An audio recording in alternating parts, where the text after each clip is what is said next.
ভাই কিছু সুন্দর থাকবে। দুঃখ পেলাম রে বন্ধু। জঙ্গল এত মশা কেন? আরে কেন গায়ে আসারি নে কি হয় না বলছো বাতাসে হাওয়া মকর। আরে বন্ধু এত গাছ থাকতে পারছো মনে হয়। থাকতেও তো পারে। আয়ো থাকতে তো পারে আমার বুঝাইছে থাক তো আমি যা। আসি।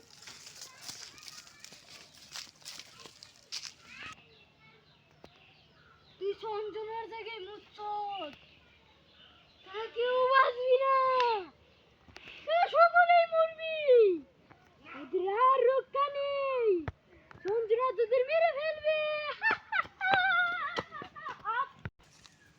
কিরে বন্ধু পাগলটা কি বললো?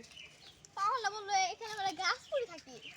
দূর ও পাগল কি যে আবল তাবল বলতে তাই থাকে। তো আমি তো বুঝলাম না কি কয়। কিচ্ছুই কি যাই চল ভালো লাগে না একটু ঘুরে আসি আমি একটু ঘুরে দেখি কিছু আছি না। থাকতেও তো পারে। দেখি একটু তারপর